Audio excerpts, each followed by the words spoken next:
Fala pessoas, 30 do 1, Libertas Nova, atrasados hoje, né? Acordei meio ruim, eu esperei um pouquinho para dar aquela melhorada e a gente vai conversar suavemente aqui sobre o futuro do Brasil e mais precisamente sobre o futuro do governo Lula, né? Que a gente vai fazer um backtracking, a gente vai pensar um pouco como chegamos nessa situação, né? E no futuro, porque como a gente mostrou no vídeo de ontem, a gente vai conversar 110 apoios para o impeachment do Lula, né? E a sua viabilidade. Por enquanto, como eu disse, é um esquenta. Então vai acontecer o quê? Aos poucos, ele vai começar a desidratar. Internacionalmente, como a gente viu o Zelensky falando, não só o Zelensky, mas todos eles, o Lula ele tá parando de ser citado. Antigamente ele era muito elogiado, ele era citado, que agora vai, que é um grande, maravilhoso, justamente porque os globalistas estavam dominando o mundo. Eles tinham o poder do principal aí, do núcleo duro dos Estados Unidos. Então o Lula, ele tinha uma proximidade ideológica, não sendo globalista, mas sim um comunista, que era o que os globalistas tanto eram apaixonados, viviam aí idolatrando a China, não era isso? Então, o Lula ele tinha aí muitas ligações, coisas em comum do que contra. E ele, por ter esse posicionamento parecido com os globalistas, que também são revolucionários, mas de outra forma, como a gente sempre explicou aqui, eles pareciam muito, né? Mas muita gente acabava se enganando achando que eles eram a mesma coisa. Não é a mesma coisa, tanto que você vai ver que eles estão caindo nos Estados Unidos e o Lula está aqui, só vai perder um pouco aí de apoio, vamos dizer, dos Estados Unidos, logicamente com o Trump, mas por fora, globalistas que ainda vão resistir a tudo isso, vão até fortalecer a ajuda a ele, e ele vai ter que se afastar um pouquinho dos Estados Unidos agora, porque não tem ninguém mais lá para ajudá-lo. Não ajudar, né? Seria assim, para tolerar ele, porque ele ficou intolerável agora. E aí ele vai se aproximar cada vez mais do BRICS, que é a casa dele onde ele sempre esteve e nunca saiu, por mais que as pessoas se enganam. Como eu sempre digo, em 2005, tanto Putin quanto Lula, eles tinham uma proximidade muito grande e eles foram os principais idealizadores.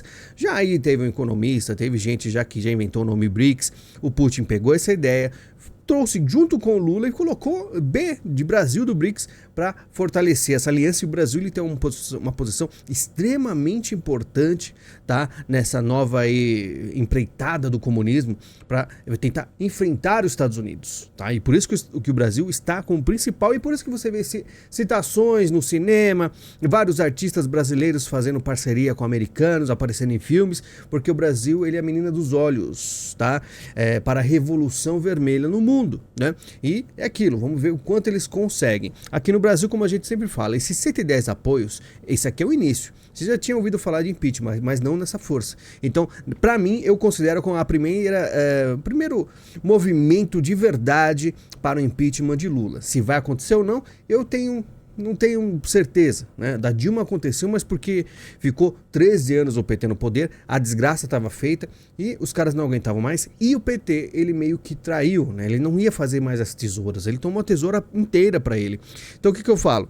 Provavelmente o Lula ele vai aí manter até o final. Eu acho que até o final do seu mandato ele fica, mas fica bem desidratado por todas as notícias que a gente fala, questão econômica, gasolina, dólar alto, que está diminuindo agora por causa do Trump, tem toda aí essa mudança das cadeiras que muita gente fica, ainda mais o mercado, ele não é uma pessoa, não é um indivíduo que tem um conhecimento absoluto. São muita gente que não sabe muito bem qual é o futuro. Olha para o Trump, e o Trump ele tem, a própria mídia tem uma força de moldar o mercado, né? Então fala mal dele, aí vem próximo ele a China, o pessoal não sabe muito bem o que achar, e você vê que dá uma diminuída aí na força do dólar, só que aquilo, a tendência dos Estados Unidos é ser fortalecida ao extremo. Porque é aquilo, é só ver a questão da Argentina, né? Quando você coloca alguém de posicionamento mais à direita e deixa o mercado agir, diminui impostos, você vai ter o quê? Um mercado muito forte, tá? Só para lembrar o que aconteceu, hoje a gente fala de impeachment do Lula, só que nem sempre foi assim, né? A gente precisa lembrar como chegamos nesse ponto tão absurdo que muita gente duvidava. Quantas vezes chegamos aqui e falamos aqui, olha, cuidado, senão o PT volta.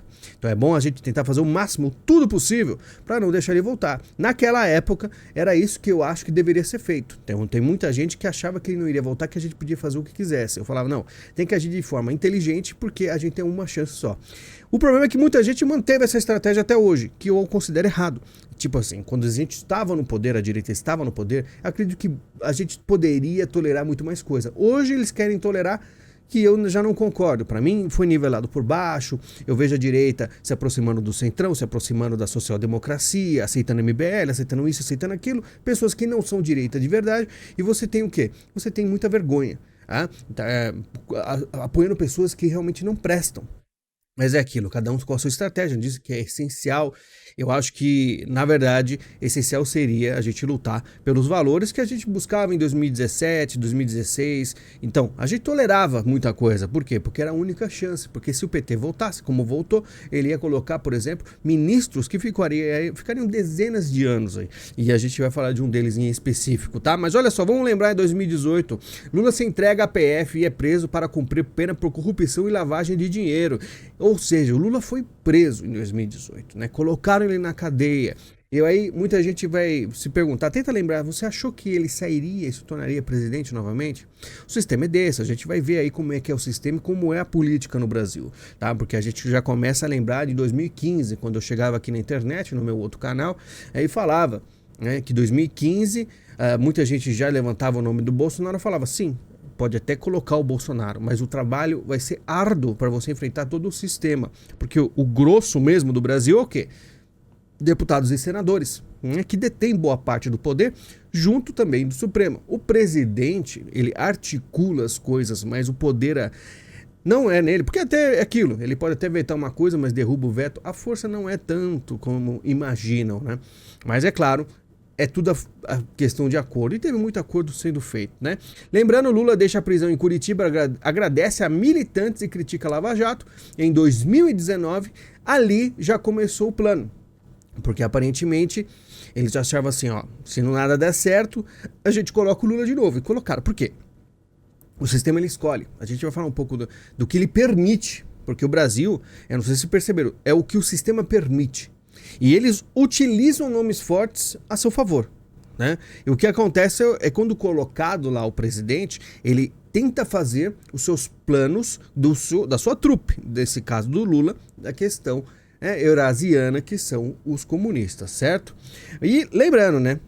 Tivemos a Dilma, teve o tchau querida, todo mundo aí foi às ruas, eram as maiores movimentações, né? Porque o povo já não aguentava mais, justamente que era muito tempo de PT, e a pessoal falou, né? Imagina assim, hoje a coisa tá mais rápida, né? Um presidente, pra você ver, o Lula aí já tá totalmente desgastado com um mandato só, né? Quer dizer, o terceiro mandato dele, mas há pouco tempo aí o pessoal já tá ficando, porque aquilo também tem um histórico, né?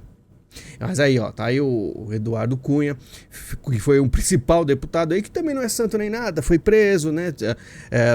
Agora foi solto, porque no Brasil poderosos não ficam muito tempo, e o tchau querido aconteceu.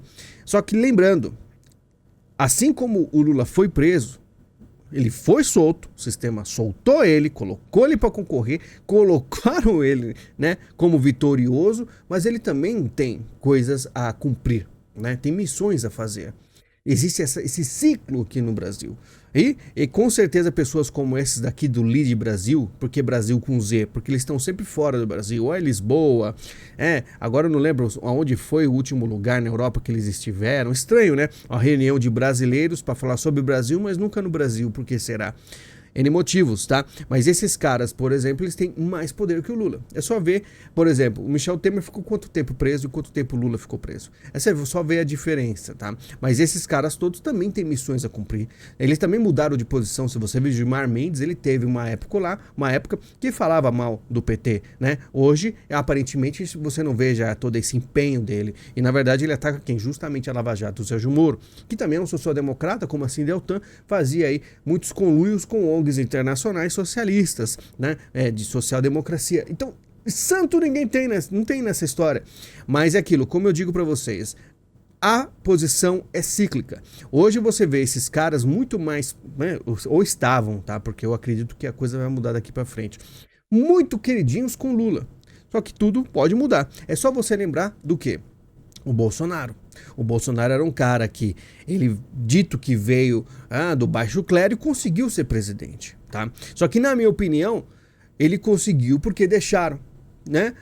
Se você realmente tem dúvida das coisas do Brasil, como é que ele conseguiu? Vamos pensar um pouquinho. Você acha que não teria, vamos dizer, condições dos caras inventarem desculpas para não deixar ele concorrer. É só esse episódio aqui, por exemplo, que a gente viu da Maria do Rosário. Se eles quisessem, eles não falavam assim, não, porque ele agiu dessa forma, né? Ele falou de uma coisa absurda, vamos deixar inelegível, porque o que ele deixou ele inelegível? Foi ele o quê? Chamar aí pessoas de outro país para falar sobre a questão aqui do Brasil eleitoral. Ele deu a opinião dele, ele tentou mostrar que as coisas aqui estavam estranhas. Ou seja, palavras. Não foram atitudes, foram palavras. Foram posicionamentos. Então, se quisessem, em 2018, ou antes, eles iam falar assim, não, esse cara não. Eles iam inventar uma desculpa, como eles inventam bastante. Tudo bem que a situação mudou no Brasil, tá? Mas hoje eles estão mais cara de pau. Por quê? Porque antigamente você via que os ministros, eles votavam, era sempre 5-6, né? Hoje não tem mais isso. Hoje você vê personalidades com posições e papéis fixos na questão do STF. Por exemplo, o Flávio Dino, como você pode ver aqui, ó, Dino libera pagamento de emendas parlamentares para 4 entidades. Dino desbloqueia emendas parlamentares para 4 ONGs, né? Então ele é o cara que faz o quê? Ele tem aí o papel de pressionar o Congresso, de permitir ou não jogar e negociar com o Congresso. Fala assim, a gente tem poder aqui. Então é um jogo de poderes que o Flávio Dino tem o papel justamente de tentar frear os caras, de prejudicar o Lula, né? E o Flávio Dino, você sabe, gosta muito de fazer as suas festinhas fantasiado, né, com o bonezinho de Cuba, muito admirador de Cuba, etc. Então ele tem um papel vermelho absoluto de ajudar o governo Lula, né? Então é aquilo, existe todo o movimento que, se você lembrar, muitos que o PT, vamos dizer assim, colocou no STF, também foram contra o Lula. Não salvaram o Lula de ser preso, né? Não deixaram a Dilma, né, tipo assim, para sempre no poder, deixaram ela cair. Então você percebe que existe uma rotação, existe uma traição. Por exemplo, a gente tá falando do Flávio Dino, mas o próprio Toffoli, ele mudou. Hoje ele faz o quê? Ele é o cara que inocenta as pessoas. Apareceu machucado, né? É estranho como você vê muitos políticos aparecendo machucados. Os caras caem, né? Meu pai sempre me ensinou, quando você cai, você coloca a mão na frente. Para não machucar, bater a cabeça. Então eu dificilmente caio, né? Mas se cair, pode ter certeza que eu não vou bater a cara no chão, né? Mas os caras se machucam bastante. E cada um tem o seu papel. Então, o Alexandre de Moraes, ele tem um papel mais midiático, mais agressivo, como se fosse o frontman, né? E você tem que ver quem nomeou ele. Ele é o cara que foi nomeado pelo Temer. O Temer que era vice da Dilma. Então você percebe que existe sim uma tesoura vermelha, né? Que o PSDB ele foi meio esquecido, que inclusive, se não me engano, ele vai ser, vamos dizer assim, desmanchado ou absorvido, né, por outro partido, né, o do Kassab. Então você percebe que existe todo esse jogo.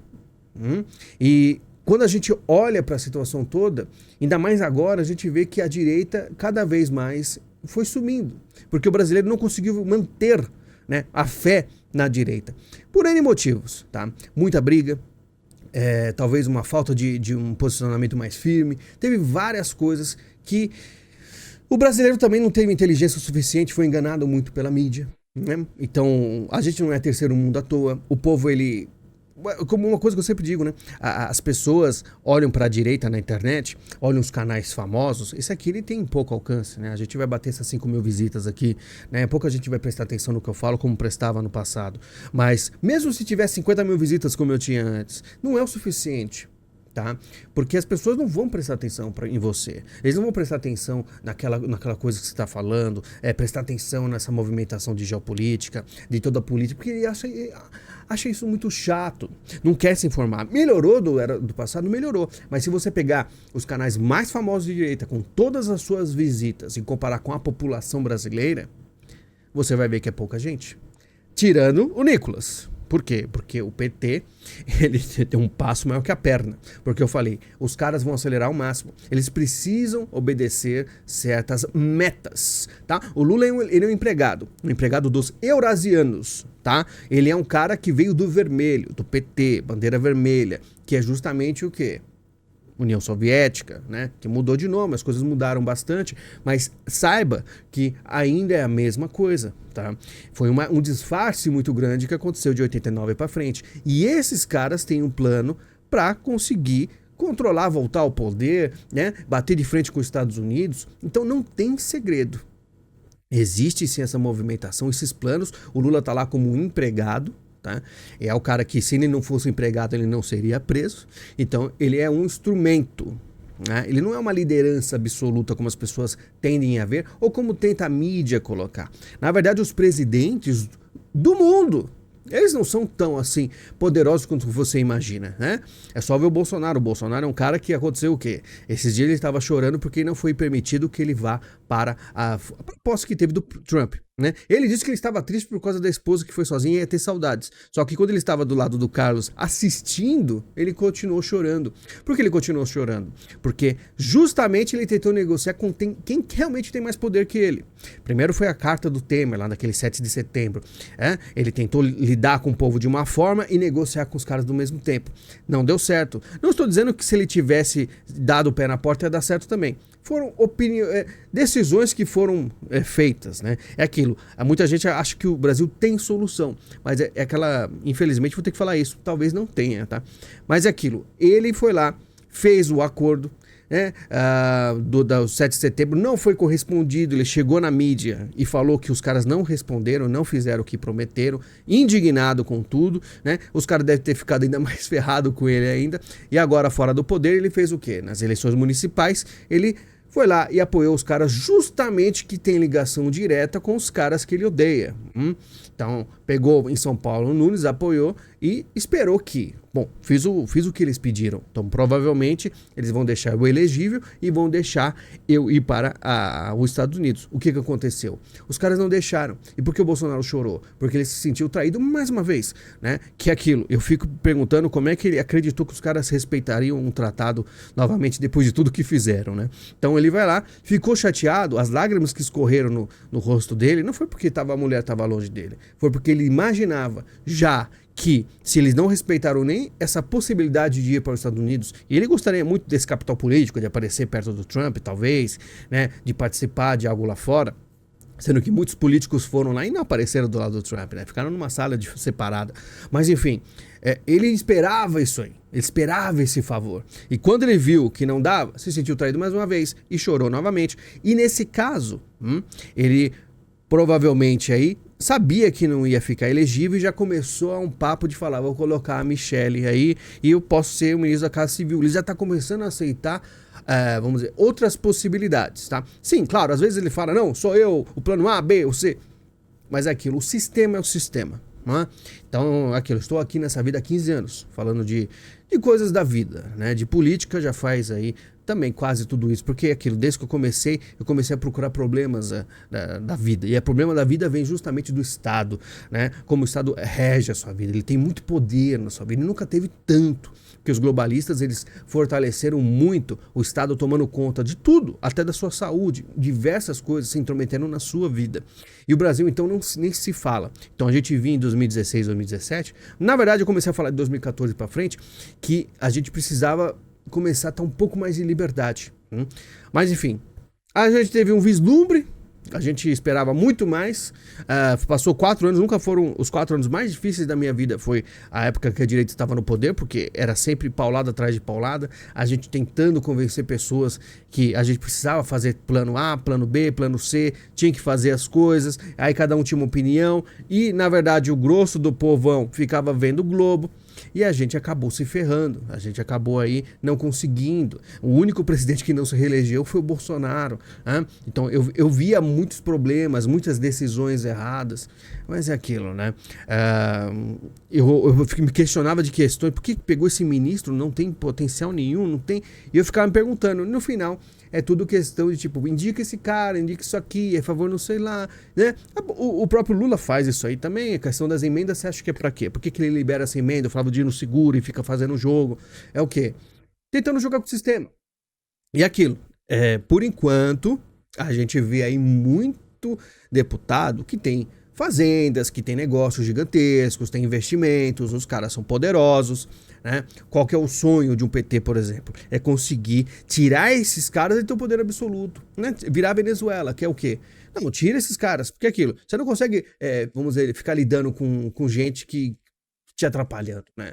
Para o Brasil virar uma Venezuela, você tem que ter o domínio absoluto, né? Você tem que ter o STF muito mais alinhado, você vai ter que pegar todos esses deputados e trocar todos, né? E fazer um controle absoluto. Aqui no Brasil tá muito difícil, porque é aquilo. Esses caras todos do centrão, eles não são petistas, eles são centrão, eles são esquerdistas, eles são lá, né, muitos corruptos, então, mas eles não são petistas. Então fica esse jogo de poder. É o que eu falo, num país de facções criminosas, é difícil existir só uma. Até uma dominar as outras, tem muito quebra-pau. E aquilo que a gente espera é o quê? Que não domine, porque se dominar, o poder absoluto nunca mais cai, tá certo? Mas vamos falar um pouco da questão do Lula e seus amigos. O quanto ainda ele tem muito poder na questão da geopolítica em relação aos seus parceiros, como China e Rússia, né? E principalmente a China, que é aquilo, ela realmente tem muito mais poder. Por exemplo, como diz aqui o magnata da tecnologia Palmer Luckey, duvida das alegações da DeepSeek, né, que é essa nova inteligência artificial, que caiu aí a mídia na propaganda do Partido Comunista Chinês. Então ele fala assim, pessoal, tá doido?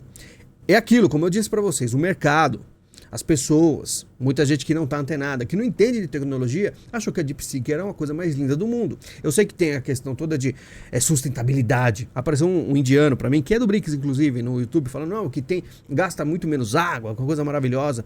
Só que aquilo, eu já vi IA rodando em máquina. Eu consegui fazer uma IA, né, uma lema rodar na minha máquina. Só que quando você vai começar a perguntar, você percebe que ele não te entrega uma qualidade absoluta.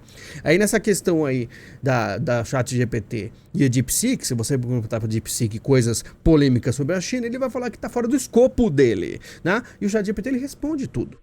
Ele pode sim ter um enviesado ainda justamente por causa dos globalistas, ele vai dar muitas respostas enviesadas, mas você pode ter certeza que se as pautas woke começar aqui como o Trump está prometendo, justamente o ChatGPT vai começar a dar respostas um pouco mais sinceras, tá? E cara, eu sou um cara que utilizo bastante inteligência artificial. O ChatGPT, ele é impressionante. Pra você ver como o negócio é bizarro, por exemplo, a Alibaba lança IA e diz que supera ChatGPT e DeepSeek, né? É a mesma coisa. Do nada, a Casas Bahia vem com uma inteligência artificial e supera todo mundo. Então, o que eu digo?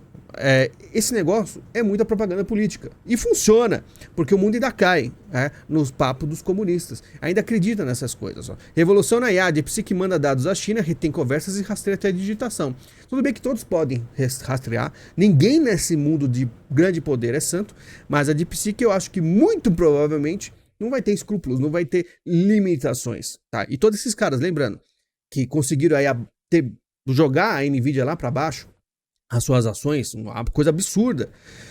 Esses caras ganharam poder, o Lula ganhou poder em relação a isso aí, porque são os seus brothers, só que, uma aposta minha, a DeepSeek, por mais que ela tenha aí toda essa qualidade que entregam, quando o pessoal cai na real e vê que a Nvidia ainda tem um poder absoluto, é só você ver, né? Isso aí já é uma questão mais de placas de vídeo. Se você vê o DLSS 4 que saiu da Nvidia, os caras conseguiram qualidade de performance com qualidade DLSS Quality, ou seja, você tem aí um avanço tremendo e o Frame Generation é muito melhor do que eu imaginava.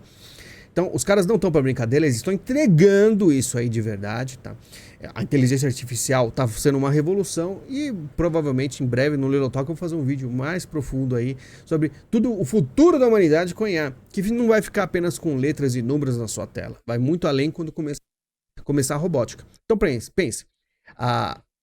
fiquem ligados, tá? A guerra ainda não terminou, o Lula ainda tem muito ainda a fazer aqui para infelicidade nossa, o povo vai sofrer bastante, assim como todo país comunista, né? Vai sofrer bastante. Só que aquilo, o sistema ele já está brigando, o Trump chegou, não vai deixar barato, e a sorte do Brasil é o quê? Que o Brasil é uma área muito grande, ele é um ponto estratégico extremamente importante para uma guerra mundial, então, com certeza absoluta, os Estados Unidos não vai deixar barato e deixar aqui, né, os eurasianos têm um controle absoluto da América do Sul, que já tem dos países pequenos. Os Estados Unidos não liga muito para uma Venezuela. Ele fica de olho, mas ele sabe que não apresenta um perigo, né, países pequenos. Agora o Brasil, esse gigante, com tantas coisas, o B do BRICS, aí ele vai ficar de olho. Mas é aquilo. Espero eu que Trump faça as decisões certas. E eu espero que o mundo não tenha aí sucumbido às forças comunistas. A gente quer o quê? Pelo menos, né, o jogo que a gente tinha nos anos 80, tá certo? Bom, maior chuvona. Tô terminando, desculpa o atraso desse vídeo aqui. Obrigado por se inscrever, obrigado aí por clicar no link da Amazon. Clicou, navegou, comprou, ajudou o canal. E a gente vai se falando. Dia sim, dia não aqui, a gente posta um videozinho. Essa semana aí a gente vai fazer vídeo nos outros canais também, como de jogos e o Talk, com teorias da conspiração, dentre outras coisas. E agradeço todo o carinho e por assistir até o final, tá certo? Muito obrigado pela sua visita, pelo seu carinho. Nós falamos em breve. Muito obrigado, até mais.